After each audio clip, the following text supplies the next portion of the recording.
Why study Jyotisha, loosely translated as Vedic Astrology? There are many reasons to study Jyotisha, but in the interest of time and simplicity, I will only offer 3 reasons today. The first reason is the enhancement and expansion of what is already being studied, which is usually yoga and Ayurveda. Many people these days are interested in various Eastern traditions, such as yoga and Ayurveda, which is the medical system from India.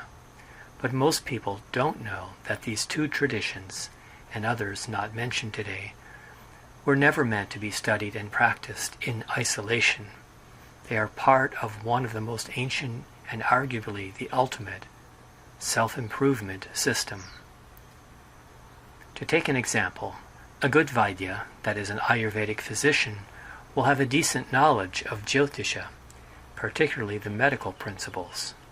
These 2 systems, Ayurveda and Jyotisha, were meant to complement each other to form a complete picture of the individual on all levels.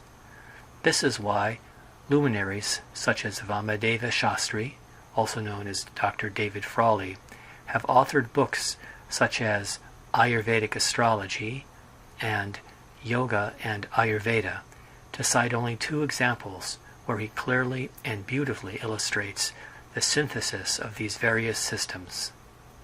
Studying Ayurveda without any knowledge of Jyotisha creates an incomplete picture of the individual.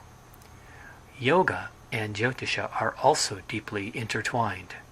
The Vedic system says that consciousness comes first in creation, then energy, and finally matter appears.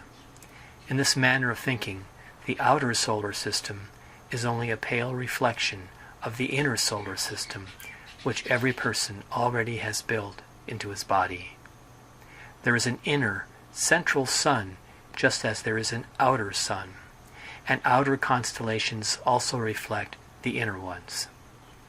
And so we see that the ultimate goal of Hatha Yoga is the harmonization of the energies of the sun and the moon as they are present in the body.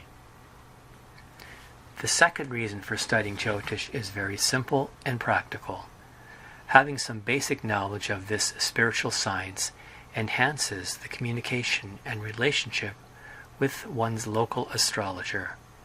You might say, my local astrologer? I didn't even know that I had one.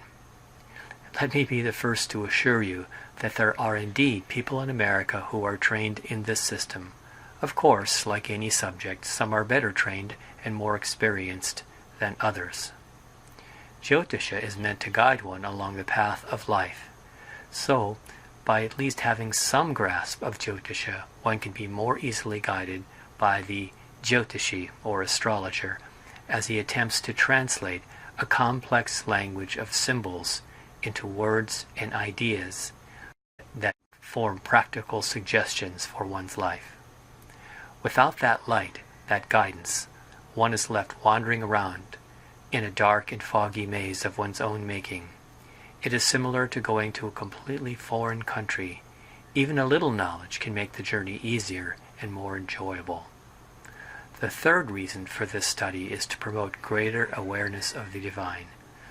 Vedic Shastri says, quote, "Astrology is without doubt the original science, the oldest of the systems of knowledge devised by human beings."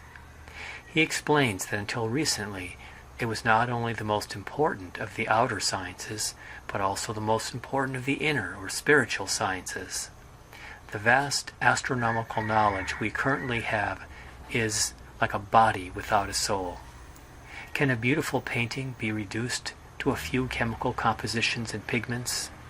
Our modern materialistic science has helped in many ways, but ultimately gives only partial answers because we have lost something very important: our awareness of the divine presence, the sacred. A strictly materialistic view of the universe has huge drawbacks that have a much larger impact on us than most people understand. We all must make an effort to regain our sensitivity to the divine presence everywhere.